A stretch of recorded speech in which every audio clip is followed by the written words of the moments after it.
दर्शक नमस्कार। आध्यात्मिक मूल्य मान्यताप्रति प्रतिबद्ध भक्तदर्शन टेलिभिजनको यो विशेष प्रस्तुति तीज विशेषमा तपाईँलाई हार्दिक स्वागत गर्दछु। म हेमा शर्मा। दर्शक आज भाद्र शुक्ल पक्षको तृतीया तिथि अर्थात् हरितालिका तीज सनातन धर्मावलम्बीहरूको विशेष पर्वको रूपमा रहिआएको छ र यस दिन सनातन धर्मावलम्बीहरूले बिहान स्नान आदि गरेर शुद्ध भएर शुद्ध वस्त्र आदि धारण गरेर शिवालयहरूमा गएर भगवान शिवको विशेष रूपले पूजा तथा आराधना गर्ने गर्दछन् र देशका हरेक शिवालयहरूमा चाहिँ आजको दिनमा विशेष भिड रहने गर्दथ्यो र अहिले हामी पशुपति क्षेत्रमा रहेका छौँ र यस वर्ष भने कोरोना महामारीको यो सङ्क्रमणको भएका कारण चाहिँ यो सरकारले निषेधाज्ञा जारी गरेको छ र पशुपति मन्दिर चाहिँ सुनसान जस्तै बनेको छ। देशको हरेक शिवालयहरू पशुपतिनाथ लगायतका सम्पूर्ण शिवालयहरू आज बन्द अवस्थामा रहेका छन् किनभने यस वर्ष चाहिँ कोरोना महामारीको एकदम सन्तास चाहिँ बढिरहेको छ र देशमा हजारौँको सङ्ख्यामा सङ्क्रमितहरू बढिरहेका छन् भने मृत्युको सङ्ख्या पनि त्यतिकै बढिरहेको छ। त्यसकारण पनि यो सबै जनसमुदायको स्वास्थ्यलाई ध्यानमा राखेर चाहिँ सरकारले निषेधाज्ञा जारी गरेको अवस्था रहेको छ र यसरी चाहिँ यस वर्ष तीज केही खल्लो भएको महसुस सबैले गरिरहेका छन् र सबैजनालाई चाहिँ घर घरमै बसेर तीज मनाउनको लागि सरकारले निर्देशन पनि दिएको छ र यसरी हामीले चाहिँ आज हरितालिका तीज पर्व जे जस्तो अवस्थामा परिस्थिति परिवेश समय परिस्थिति अनुसार चाहिँ हामीले मनाइरहेका छौँ र यसरी चाहिँ पशुपतिनाथ मन्दिरमा चाहिँ आज बाहिरबाट सामान्य केही दर्शनार्थीहरूले चाहिँ बाहिर परिक्रमा गएको पनि यहाँबाट हामीले देख्न सक्छौँ र आज हरितालिका तीज चाहिँ सनातन धर्मावलम्बीहरूले विशेष गरी महादेव र पार्वतीको पूजा गरेर मनाउने गर्दछन् र कथन अनुसार चाहिँ परापूर्व कालमा भगवती पार्वतीले आजको दिनमा निराहार निर्जल व्रत बसेर भगवान श्री महादेवलाई पतिको रूपमा प्राप्त गर्नुभएको धार्मिक व्याख्या गरिएको छ, धार्मिक ग्रन्थहरूमा उल्लेख रहेको छ र त्यही कारणले पनि आजको दिनमा विशेष गरी अविवाहिताहरूले श्री महादेव जस्तै अर्थात् चाहिँ आफूले भनेको जस्तै राम्रो पति वर प्राप्त गरौँ भनेर बस्ने गर्दछन् भने महिला दिदी बहिनीहरू विवाहिताहरूले चाहिँ आफ्नो पतिको दीर्घायु र घरमा सुख शान्ति समृद्धि सुसन्तान प्राप्तिको कामनाका साथमा पनि यो व्रत बस्ने गरेको छ र यसरी चाहिँ यो व्रत चाहिँ सनातन धर्मावलम्बीहरूको एकदमै महत्त्वपूर्ण ठुलो व्रतको रूपमा रहिआएको छ। यद्यपि यो व्रत चाहिँ आफूले आफैको लागि नै बस्ने हो र यसमा चाहिँ श्रीमानको लागि व्रत बस्ने अर्थात् चाहिँ अरू कसैको लागि श्रीमतीको लागि व्रत बस्ने जुन हामीले सुन्दै बुझ्दै आएका छौँ योभन्दा पनि यो कुनै पनि व्रत अथवा पूजा आदि यज्ञ आदि गर्दाखेरि यसले चाहिँ स्वयं गर्ने कर्ता जुन व्यक्ति छ त्यसलाई नै यसले चाहिँ राम्रो फल दिइरहेको हुन्छ, फलीभूत भइरहेको हुन्छ उसैको लागि र उसका साथसाथै परिवारको लागि पनि यो कुनै पनि व्रत यज्ञ आदिले चाहिँ शुभ गर्ने भनिन्छ र यसरी पतिको लागि व्रत बसियो अथवा चाहिँ बस्नुपर्छ किन बस्ने भने जस्ता विभिन्न टीका टिप्पणीहरू पनि हाम्रो समाजमा विद्यमान रहेका छन् र यसलाई तीज पर्वलाई विशेष गरी चाहिँ व्यक्तिहरूले कसैले चाहिँ महिनौदेखि नै दर खाएर यसको विभिन्न विकृतिहरूलाई चाहिँ निम्त्याएको पाइन्छ भने कसैले चाहिँ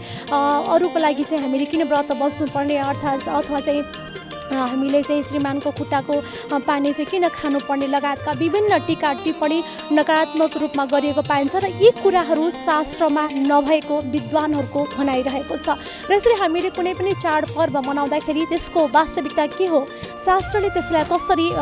व्याख्या गरेको छ र यसलाई व्रतको कस्तो खालको नीति नियम रहेका छन्, कस्तो खालको विधान रहेका छन् र यसलाई चाहिँ हामीले कसरी गर्नुपर्छ, यसको उद्देश्य के हो र कसरी बस्न सकिन्छ यावत विषयमा रहेर यसको वास्तविकतालाई चाहिँ हामीले गहिरिएर बुझ्नु अत्यन्त आवश्यक छ। किनभने हाम्रो धर्म संस्कृति संस्कार लगायतका विविध हाम्रो जुन यो शास्त्रीय ज्ञान मूल्य मान्यताहरू छन् ती समस्त राष्ट्र र राष्ट्रवासीका लागि अत्यन्तै लाभदायक र कल्याणकारी रहेका छन् र यसमा अल्प ज्ञानको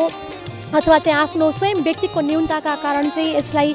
गलत तरिकाले व्याख्या गरिनु, गलत तरिकाले चाहिँ यसलाई प्रतिपादन गर्नु अथवा सम्पादन गर्नु चाहिँ यो स्वयं त्यो व्यक्तिको नै न्यूनता हो र त्यो व्यक्ति नै त्यसको लागि जिम्मेवार रहन्छ, न कि हाम्रो सनातन धर्म शास्त्र अथवा चाहिँ संस्कार संस्कृति। त्यसैले गर्दाखेरि हामीले कुनै पनि संस्कार संस्कृतिहरू चाहिँ हामीले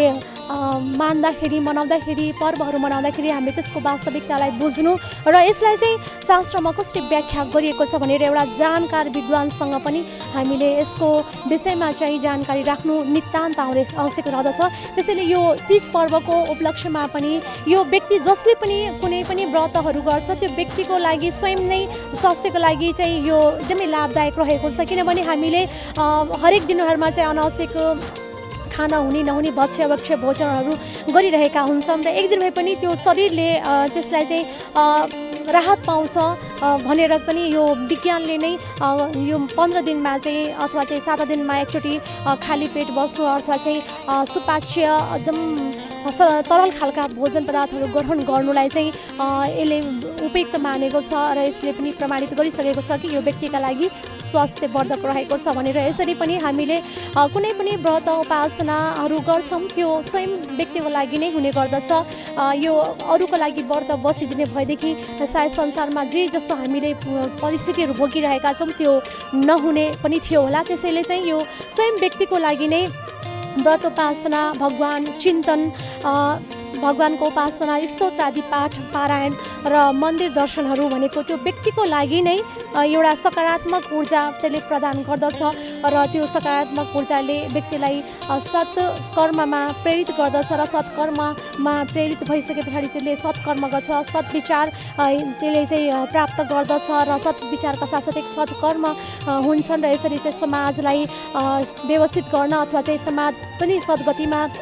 अग्रसर रहन सक्दछ। यसैले हाम्रा संस्कृति धर्म मूल्य मान्यताहरू अत्यन्तै विज्ञान सम्मत रहेका छन् र यसको वास्तविकतालाई बुझेर चाहिँ हामीले मनाउन सकेको खण्डमा यसले हामीलाई अत्यन्तै लाभ दिने गर्दछ। र अब हामी यहाँ के कस्तो वस्तुस्थिति रहेको छ यावत विषयमा हामीले यहाँलाई चाहिँ देखाउनेछौँ। वस्तुस्थिति हामीले यहाँलाई अवगत गराउनेछौँ। हामी कुराकानी भने यस वर्ष हामी गर्न सक्ने छैनौँ किनभने यो कोरोना भनेको यस्तो खालको यो रोग अथवा चाहिँ यो कस्तो खालको छ भने यसलाई नदेख्न सकिन्छ न यो बाहिरबाट व्यक्तिलाई चाहिँ कसलाई छ कसलाई छैन भन्ने कुरा हामीले जानकारी पनि प्राप्त गर्न सक्दैनौँ थाहा पनि हुँदैन र कतिपयमा चाहिँ सङ्क्रमणको यो जुन बाहिर देखिनुपर्ने लक्षणहरू पनि नदेखिएको बताएको कारणले हामीले कसैसँग पनि कुराकानी गर्ने छैनौँ। त्यसै कारणले चाहिँ हामीले यहाँ भएका वस्तुस्थिति अवगत गराउँदै हामीले यहाँलाई चाहिँ यो वास्तविकताहरू पनि उजागर गर्दै जानेछौँ। भाद्र शुक्ल तृतीयाका दिनमा मनाइने हरितालिका पर्व आज वैदिक सनातन धर्मावलम्बी नारीहरूले देवादिदेव श्री महादेव तथा भगवती पार्वतीको पूजा आराधना गरी मनाएका छन्। सत्ययुगमा हिमालय पुत्री पार्वतीले गौरी घाटमा बसी तपस्या गरेर निर्जल रहेर श्री महादेव पति पाउने वरदान पाउनु भएको धार्मिक ग्रन्थहरूमा व्याख्या गरिएको छ। पौराणिक कथन अनुसार पार्वतीका पिता हिमालयले पार्वतीको इच्छा विपरीत विष्णुसँग विवाह गरिदिन खोजेपछि साथीहरूलाई आफ्नो समस्या उनले सुनाउन पुग्छिन्। सखी पार्वती समस्यामा परेको थाहा पाएपछि उहाँका साथीहरूले हरण गरेर लगी कसैले नदेख्ने ठाउँमा लुकाएर राखिदिन्छन्। साथीहरूले लुकाएकै ठाउँमा भगवती पार्वतीले निराहार व्रत गरी महादेवलाई पतिका रूपमा प्राप्त गर्नुहुन्छ। यसरी भगवती पार्वती साथीहरूद्वारा हरण भएको दिन भाद्र शुक्ल तृतीयाको दिन भएकाले त्यही समयदेखि हरितालिका तीजको व्रत लिने प्रचलन सुरु भएको धर्मशास्त्रीय मत रहेको छ। संस्कृत भाषाका हरित र आलिका दुईवटा शब्द मिलेर हरितालिका शब्द बनेको हो। हरितालिका तीजका सन्दर्भमा हरित शब्दको अर्थ हरण गरिएको र आलिका शब्दको अर्थ साथी भन्ने हुन्छ। सतयुगमा आजको दिन निराहार व्रत बसी भगवती पार्वतीले श्री महादेव स्वामी पाएकोले आजको दिनमा व्रत बस्दा मनोकामना पूर्ण हुने विश्वासमा सनातन धर्मावलम्बी नारीहरूले व्रत बस्ने गरेका छन्। दर्शकहरूले हामी तीज विशेष कार्यक्रममा रहेका छौँ र आज हरितालिका तीज व्रतको पावन अवसरमा चाहिँ सनातन धर्मावलम्बीहरूले विशेष गरी भगवती पार्वती र श्री महादेवको पूजा उपासना गरेर मनाइरहेका छन् र यस वर्ष भने कोरोना महामारीको सङ्क्रमणका कारण चाहिँ सरकारले जारी गरेको निषेध आज्ञाका कारण चाहिँ श्रद्धालुहरूले घरमै बसेर भगवानको पूजा उपासनाहरू गरिरहेका छन् भने फाटोफुटो रूपमा चाहिँ दर्शनार्थीहरू यसरी चाहिँ मठ मन्दिरको वरिपरि बाहिरबाट दर्शन गरेर गइरहेको पनि हामीले पाएका छौँ। हाम्रो धर्म संस्कृति संस्कार चाहिँ अत्यन्तै विज्ञानसम्मत रहेको छ र यसले चाहिँ मन्दिरहरूको दर्शनको पनि त्यतिकै महत्त्व रहिआएको छ र यसरी सदैव जस्तो बेलामा चाहिँ मन्दिरमा दर्शन गर्ने हाम्रो परिपाटीहरू भएका कारणले चाहिँ आज पनि कतिपय दर्शनार्थीहरूको मन नमानेर उहाँहरू चाहिँ यसरी दर्शनको लागि चाहिँ आउनु भएको हामीले पाएका छौँ र आज चाहिँ हामी चाहिँ यस गौरी घाटमा रहेका छौँ। यो पार्वती क्षेत्रमा रहेको गौरी घाट भनेर पनि यसलाई चिनिन्छ र गौरी घाट नामले नै गौरी अथवा चाहिँ पार्वतीले स्नान गरेर यही बसेर श्री महादेवको तपस्या गरेको घाटका रूपमा चाहिँ यो गौरी घाटको रूपमा चाहिँ परापूर्व कालदेखि नै परिचित हुँदै आएको छ र यसरी हरितालिका तीज अर्थात् चाहिँ हरित भन्नाले चाहिँ हरण गरिएको साथीहरूद्वारा चाहिँ हरण गरिएर चाहिँ उहाँले एकान्तमा आएर व्रत सम्पादन गर्नु भएकोले पनि यस पर्वलाई चाहिँ हरितालिका पर्व भन्ने गरिएको हो र पुराणहरूमा यही कुरा व्याख्या गरिएको छ। जब भगवती पार्वतीले चाहिँ श्री महादेव पति प्राप्त गरौँ भनेर बचपनदेखि नै उहाँले चाहिँ उपासना पूजा आराधना प्रार्थना आदि गर्दै आउनुभएकोमा उहाँका पिता श्री कैलाशले चाहिँ भगवती पार्वतीलाई श्री विष्णुसँग विवाह गरिदिने भन्ने जानकारी प्राप्त गरेपछि उहाँले आफ्नो सखीलाई यो कुरा भन्नुहुन्छ र सखीहरूले चाहिँ हरण गरेर अर्थात् चाहिँ उहाँलाई घरबाट चाहिँ भगाएर जङ्गलमा लिएर आएर राख्नुहुन्छ र उहाँले निर्जल रूपमा चाहिँ जङ्गलमा बसेर तपस्या गर्नुभएकोले पनि यस पर्वलाई चाहिँ हरितालिका अर्थात्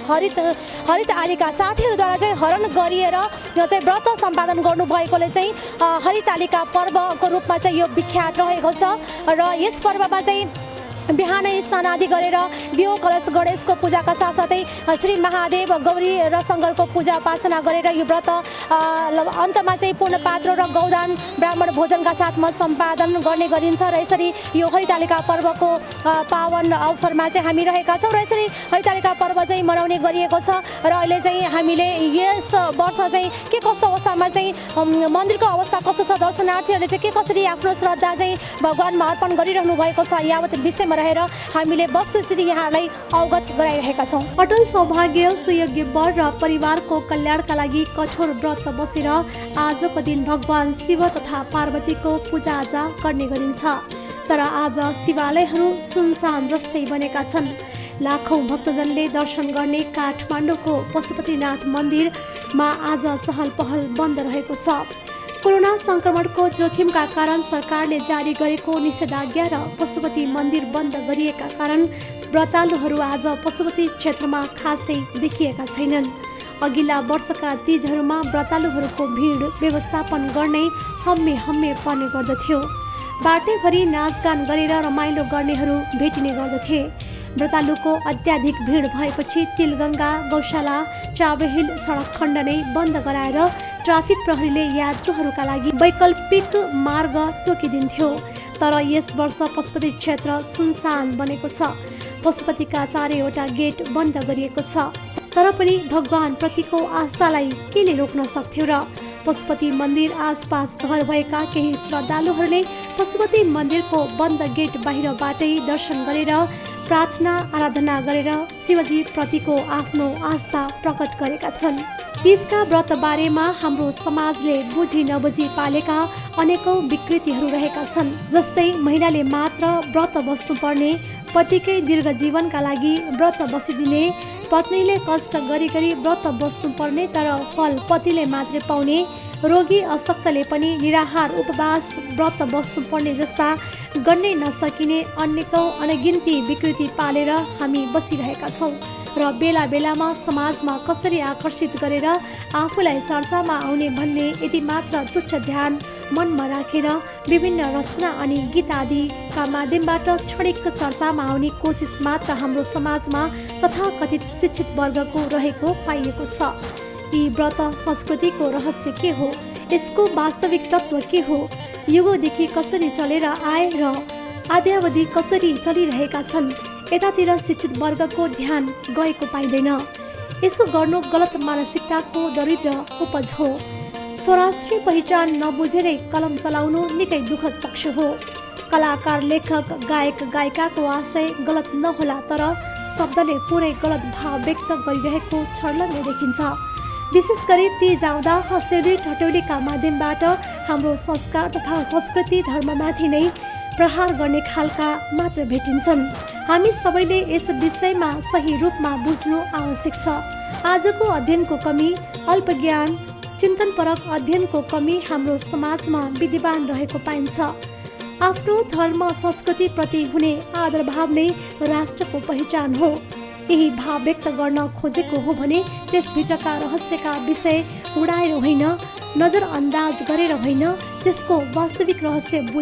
बुझाएर पनि हामीले विभिन्न रचना तथा लेख आदि प्रकट गर्न सक्छौँ, जसले गर्दा हाम्रो त्यो कलाको भूमिकाले विश्व सामु हाम्रो देशको मूल मर्म बोकेको धर्म संस्कृतिले विश्वमै हाम्रो राष्ट्रलाई सुपरिचित एवं सबल बनाउन मद्दत पुग्दछ। हाम्रा चाडपर्व राष्ट्रिय परिचयका उपलब्धिका विषय पनि हुन्। विश्वका अनेकौं राष्ट्रले आफ्ना राष्ट्रका अनेक संस्कृतिले त्यस राष्ट्रको धर्म संस्कृतिको सुवास विश्वभर परिचयका साथ फैलाइरहेका हुन्छन्। धर्म, संस्कृति, सांस्कृतिक कार्यक्रम, व्रत, पर्व, मेला, जात्रा आदि हरेक राष्ट्रका परिचयका गहना मानिन्छन्। यिनीहरूको सम्मानमै राष्ट्रवासीको स्वाभिमानको भाव लुकेर बसेको हुन्छ। परन्तु हामी भने विकृत मानसिकताका साथमा समाजमा विकृति सिर्जना फैलाएर चर्चा बटुल्नतर्फ मात्र अग्रसर भइरहेका छौँ। हाम्रा वैदिक संस्कार, संस्कृति, चाडपर्व, व्रत, उपासना, यज्ञ यज्ञादि विज्ञान सम्मत रहेका छन्। यसको वास्तविक मर्मलाई बुझौँ र राष्ट्रका अलङ्कार रूपी पर्व व्रतहरूको सम्मान गरौँ, मानौँ र मनाऊ। यही नै सच्चा राष्ट्रभक्ति हुनेछ। खानपान आदिमा संयमित रहौँ। राष्ट्रिय धर्म, संस्कार, संस्कृति र सांस्कृतिक कार्यक्रमको सम्मानमै सगरमाथा जस्तै हामी नेपालीको शिर ठाडो हुनेछ। हाम्रो राष्ट्रको राष्ट्रिय जग बलियो हुनेछ। राष्ट्रिय जग बलियो बनाउनु नै हामी प्रत्येक नेपालीको कर्तव्य पनि हो। दशमीन हामी चाहिँ तीज विशेष कार्यक्रम अन्तर्गत रहेर यहाँलाई चाहिँ पशुपति क्षेत्रबाट हामीले यहाँ भएको वस्तुस्थिति अवगत गराइरहेका छौँ र आज भाद्र शुक्ल पक्षको तृतीया तिथि अर्थात् हरितालिका तीज पर्व रहेको छ र हरितालिका तीज पर्वको कथन अनुसार चाहिँ भगवती पार्वतीले श्री महादेव पति प्राप्त गरौँ भनेर निर्जला व्रत बसेको हाम्रो पौराणिक कथनहरू रहेको छ र यसरी उहाँले चाहिँ कठोर तरिकाले हरितालिका तीजको व्रत बसे पश्चात चाहिँ श्री महादेव स्वामी अर्थात् आफूले चिताएको वर प्राप्त गर्नु भएको धार्मिक विश्वास रहिआएको छ र त्यही आधारमा पौराणिक कालदेखि नै तीजको महत्त्व र महिमा अत्यन्तै बढेको छ र यसरी तीज चाहिँ विशेष गरी महिलाहरूले यो व्रतलाई चाहिँ सम्पादन गर्दै आएको पाइन्छ र किनभने महिलाहरू अरूको घरमा गएर चाहिँ आफ्नो सारा जीवन काट्नुपर्ने भएको कारणले चाहिँ सुयोग्य वर प्राप्त गरौँ भन्ने अभिलाषा हरेक महिलाहरूमा रहने गर्दछ र यसरी महिलाहरूले यो व्रत चाहिँ सुयोग्य वर प्राप्त गरौँ भनेर सम्पादन गर्दै आएको पाइन्छ र अविवाहिता नारीहरूले चाहिँ यसलाई चाहिँ सुयोग्य वर प्राप्त गरौँ भनेर बस्ने गर्दछन् भने विवाहिता महिलाहरूले आफ्नो पतिको सुस्वास्थ्य तथा दीर्घायुको कामनाका साथसाथै परिवारको सुख शान्ति समृद्धिको कामनाका गर्दै पनि यो व्रत बस्ने गर्दछन् र यो व्रतमा विशेष गरी पार्वती र श्री महादेवको चाहिँ अशेष रूपमा पूजाआजा गर्ने गरिन्छ र कसैले यो व्रतलाई चाहिँ निर्जला व्रत बस्ने गर्दछन् भने कसैले जलाहार गरेर र कसैले फलाहार गरेर पनि यो व्रतलाई सम्पादन गर्दै आएको पाइन्छ र यसरी नै बस्नुपर्छ भनेर कुनै पनि शास्त्रले चाहिँ यसलाई नभनेको चाहिँ विद्वानहरूको भनाइरहेको छ र यसरी कसैले एकदमै कठोर तरिकाले चाहिँ जल पनि ग्रहण नगरेर व्रत बस्ने, त्यस पछाडि पतिको साँझमा चाहिँ पतिको चरणको अथवा खुट्टाको पानी खाएर मात्रै व्रतलाई चाहिँ पूर्ण गर्ने विभिन्न हाम्रो यो कथन छ र यो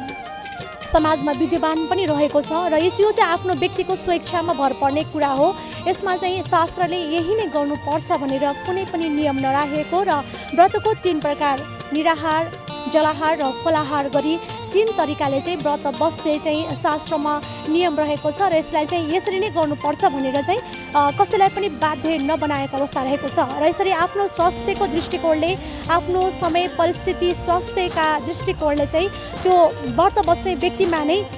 यी कुराहरूको भर पर्दछ कि उसले कसरी व्रत बस्न चाहन्छ भन्ने कुरा र यसरी अहिले चाहिँ हामीले यो पशुपति क्षेत्रबाट यहाँलाई आज तीजको अवसरमा यहाँ भएको वस्तुस्थिति हामीले अवगत गराइरहेका दर्शकबिन। यस वर्ष भने कोरोना महामारीको यो प्रकोपका कारण चाहिँ यस वर्ष सरकारले जारी गरेको निषेधाज्ञाका कारण चाहिँ यहाँ हामीले श्रद्धालुहरू देखिरहेका छैनौँ र सबैले नै यसको पालना गर्दै घर घरमा नै बसेर श्री महादेवको उपासना पूजा गरेर तीज व्रत आफ्नो परिवारभित्रै सीमित भएर मनाइरहनु भएको छ र यो सबैको लागि कल्याणकारी र लाभदायक पनि रहेको छ किनभने यस वर्ष कोरोना महामारीको सन्तास बढेर यो व्यापक हुँदै गइरहेको छ। विश्व जगतमा नै यसले आफ्नो एकदमै नकारात्मक असर देखाइरहेको छ। हजारौँको लाखौँको सङ्ख्यामा सङ्क्रमितहरू बढिरहेका छन् भने त्यही गतिमा नै अब यो मृत्युको सङ्ख्या पनि बढिरहेको छ। नेपालमा पनि हजारौँको सङ्ख्यामा सङ्क्रमितहरू बढिसकेको अवस्था रहेको छ भने मृत्युदर पनि 100 नागिसकेको अवस्था रहेको कारणले चाहिँ यो निषेधाज्ञा जारी गर्नु पनि एकदमै लाभदायक नै मान्न सकिन्छ र यसरी सबै श्रद्धालुले भगवान शिव र पार्वतीको आराधना घर घरमै बसेर गरिरहनु भएको छ र हामीले पनि यहाँलाई के अनुरोध गर्न चाहन्छौँ भने कुनै पनि व्रतहरू बस्दाखेरि यही गर्नुपर्छ यस्तो भएको छ चालचलन कतिपय अवस्थामा समाजमा विकृति विसङ्गतिहरू पनि विद्यमान हुँदै आएका हुन्छन् र यसरी हामीले प्रत्येक बुद्धिजीवी व्यक्तिले चाहिँ त्यसको वास्तविक मर्मलाई बुझ्नु यसलाई चाहिँ विभिन्न विद्वानहरूबाट चाहिँ यसको वास्तविकतालाई बुझ्नु र त्यही अनुसार नै अगाडि बढ्नु नै लाभदायक रहन्छ। यसरी तीजको व्रत पनि यहाँले आफ्नो स्वास्थ्य अनुकूल समय अनुकूल नै मनाउनु हुनेछ भन्नेमा हामी आशावादी रहेका छौँ, विश्वस्त रहेका छौँ। नेपाल राष्ट्र विश्वमै सनातन धर्म संस्कृतिको उद्गम स्थल र अभ्यास गर्ने थलोका रूपमा सुपरिचित रहेको छ। यहाँका प्रत्येक राष्ट्रवासीमा दया माया आदर सत्कार गर्ने भाव यहीँका पर्व र व्रत आदि संस्कृतिका देन हुन्। नेपाली इमान्दार छन्, परिश्रमी छन् र सुखी छन्, यो प्रत्येक नेपालीको आत्मगौरव हो। सरकारी उदासीनताका कारण पाठ्यक्रममा यी र यस्ता विषयहरू राखेर पठन पाठन नगर्दा आज समाजमा विकृत तथा विसङ्गतिहरू पस्टाइरहेका छन्, मौलाइरहेका छन्, जसका कारण बेला बेलामा नकारात्मक भावका गीत लेख टिप्पणी आदि आउने गरेका छन्। हरेक राष्ट्रका चाडपर्वले त्यस देशको ऐतिहासिक मौलिकता रीतिस्थिति चालचलन उजागर गरिरहेका हुन्छन्। हाम्रो राष्ट्रमा रहेका व्रत पर्वहरूलाई गहनाका रूपमा ग्रहण गर्ने र राष्ट्रिय स्वरूप अखण्ड राख्न दिएको योगदानलाई कदर गर्दै राष्ट्रियताको परिचय अक्षुण्ण राख्नु सक्नु पर्दछ। कुनै पनि चाडपर्वमा विकृति छ भने गहिरो ज्ञान बिना बोल्नु आफ्नो अध्ययनको न्यूनता प्रदर्शन गर्नु मात्र हो। हरितालिका तीज यस्तो पर्व हो जहाँ सासु बुहारीका नन्द आमाजुका आमा छोरीका बह वेदना एक ठाउँमा भेला भएर समूहगत रूपमा गाइने गरिन्छ। त्यसबाट यो पर्वलाई एउटा उन्मुक्त पर्वका रूपमा पनि लिन सकिन्छ। यस तीज पर्वको धार्मिक विधि पूर्ण गरेपछि एक ठाउँमा जम्मा भएर दिदी बहिनीका बीचमा आफ्ना कथा व्यथा वाद्यवादन र दोहोरी गीत आदिका माध्यमबाट व्यक्त गर्ने गरिन्छ, जसले गर्दा उनीहरूमा स्वतन्त्रताको अनुभव सतहदेखि भएको महसुस गरी सन्तोष प्राप्त हुने गर्दछ। यसै गरी व्रतको माध्यमबाट अभिष्ट सिद्धिका लागि एक दिन शक्ति अनुसारको उपवास बस्दै परमात्माको चिन्तनमा समर्पण गरी यो लोक र परलोकमा पनि प्रत्येक व्रतालुले आफूलाई धन्य धन्य बनाउनु नै विभिन्न चाडपर्वको उद्देश्य रहेको पाइन्छ। राष्ट्रिय धर्म संस्कार संस्कृति र सांस्कृतिक कार्यक्रमको सम्मानमै हामी नेपालीको शिर ठाडो हुनेछ। हाम्रो राष्ट्रको राष्ट्रिय जग बलियो हुनेछ। राष्ट्रिय जग बलियो बनाउनु नै हामी प्रत्येक नेपालीको साझा दायित्व हो। दर्शकवृन्द, अहिले तपाईँ आध्यात्मिक मूल्य मान्यताप्रति प्रतिबद्ध नेपालको पहिलो धार्मिक तथा आध्यात्मिक टेलिभिजन भक्ति दर्शन टेलिभिजनको विशेष प्रस्तुतिमा रहनु भएको छ, तीज विशेषमा। र यस प्रस्तुति अन्तर्गत रहेर आज हामीले हरितालिका तीजको पावनअवसरमा जे जस्तो अवस्थाहरू समाजमा विद्यमान रहेका छन् ती वस्तुस्थिति हामीले यहाँलाई अवगत गराउन गइरहेका छौँ। र आज भाद्र शुक्ल पक्षको तृतीया तिथि अर्थात् हरितालिका तीज पर्व हामी सनातन धर्मावलम्बीहरूले मनाइरहेका छौँ। र यसपालि चाहिँ कोरोना महामारीको यो सङ्क्रमणको जोखिमका कारण चाहिँ सबैले घर घरमा नै बसेर तीज पर्व भगवान देवादिदेव श्री महादेव र भगवती पार्वतीको उपासना गरेर मनाइरहनु भएको छ। किनभने अहिले हामी चाहिँ सरकारद्वारा जारी गरेको निषेधाज्ञाको अवसरमा रहेका छौँ र अहिले चाहिँ विभिन्न मठ मन्दिरहरू जान, भेला सभाहरूमा जान चाहिँ सामूहिक रूपमा कुनै पनि कार्यहरू गतिविधिहरू गर्न चाहिँ सरकारले निषेध गरेको अवस्था रहेको छ र यो चाहिँ सान्दर्भिक पनि रहेको छ अहिलेको यो परिस्थिति र परिवेशमा, किनभने कोरोना महामारीले चाहिँ विश्व जगतमा नै व्याप्त गरिरहेको अवस्थामा चाहिँ नेपाल पनि त्यसबाट अछुतो रहेको छैन। यहाँ हजारौँको सङ्ख्यामा व्यक्तिहरू चाहिँ सङ्क्रमणमा परिसकेका छन् भने सयौँको सङ्ख्यामा मृत्यु पनि बढिरहेको अवस्था रहेको छ र आज हरितालिका तीज पर्व विशेष गरी चाहिँ सनातन धर्मावलम्बीहरूले देवादेव श्री महादेव र भगवती पार्वतीको पूजा तथा उपासना गरेर मनाउँदै आएका छन् र यो पर्व विशेष गरी यो आफ्नो जीवनसाथीसँग सम्बन्धित रहेको यो समाजमा विद्यमान कथा प्रचलन भनाइहरू रहेका छन्। तथापि यो चाहिँ विशेष गरी कुनै पनि व्रतहरू चाहिँ हामीले आफ्नो जीवनको लागि, आफ्नो सुस्वास्थ्य सुविचारको लागि, सद्गति सत्प्रगतिको लागि र परिवारमा राम्रो सुख शान्ति समृद्धिको लागि नै बस्दै आएका छौँ र बस्दै गर्दछौँ र हरेक व्रतले चाहिँ व्रत बस्ने व्यक्तिको जीवनमा नै सकारात्मक प्रभाव पार्ने गर्दाखेरि यो सबैको लागि नै आवश्यक रहन्छ र कसैले खाएर कसैको पेट भर्ने जसरी कुरा सम्भव छैन त्यसै गरेर यो व्रत उपासना सत्कर्म यज्ञ आदि कर्महरू पनि जसले गर्यो उसैको लागि नै यो फलदायी रहने गर्दछ र यसरी समाजमा यो तीज पर्वलाई लिएर महिनौदेखि नै दर खाने चलन जुन विकृति रूपमा चाहिँ बढ्दै गएको अवस्था रहेको थियो र साथसाथै चाहिँ व्रत बस्दाखेरि पतिको खुट्टाको पानी खानुपर्ने, पतिको लागि व्रत बस्नुपर्ने लगायतका विभिन्न यो अज्ञानहरू कुरीतिहरू जुन समाजमा विद्यमान रहेका थिए ती कुराहरूलाई पनि चिरफार गर्नुपर्ने अत्यन्त आवश्यक रहेको छ र यसरी हामीले चाहिँ तीज पर्वको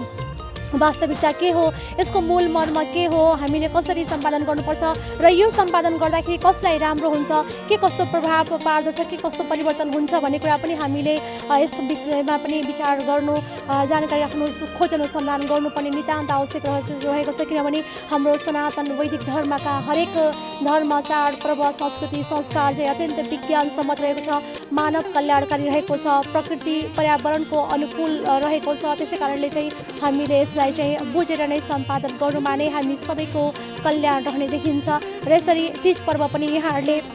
कुनै पनि तरिकाले मनाउन सक्नुहुन्छ। फलाहार जलाहार र निराहार रूपमा पनि यो व्रतलाई सम्पादन गर्न सकिन्छ। आफ्नो स्वास्थ्य परिस्थिति इच्छा अनुकूल नै भगवानलाई चाहिँ हामीले आफ्नो श्रद्धा भक्ति भाव समर्पण अर्पण गर्न सक्दछौँ र मुख्य कुरा भनेको चाहिँ यसमा सङ्कल्प भन्ने आउँछ। कुनै पनि कार्य गर्दाखेरि हामीले दृढ सङ्कल्प गर्न सक्यौँ भने त्यसले चाहिँ हामीलाई प्रगतिको शिखरमा पुर्याउन चाहिँ सफल गर्दछ भन्ने कुराले गर्दाखेरि पनि यो एउटा सङ्कल्प शक्तिको दृढ निश्चय, एउटा निश्चित दृढ सङ्कल्प शक्तिको यो एउटा अभ्यास पनि यसलाई मान्न सकिन्छ र हामीले निराहार व्रत गर्छौँ भन्दाखेरि निराहार व्रत बस्न सक्छौँ। फलाहार गर्न खोजेको खण्डमा फलाहार पनि गर्न सक्छौँ र निर्जला गर्न सकेको खण्ड पनि यो असम्भव कुरा भने होइन। तथापि हामीले स्वास्थ्यलाई मध्यनजर गरेर कुनै पनि क्रियाकलापहरू चाहिँ गर्नुपर्दछ। देखासेखीमा लागेर लैमा लागेर हामीले कुनै पनि कुरा गर्नु हुँदैन, किनभने हाम्रो वैदिक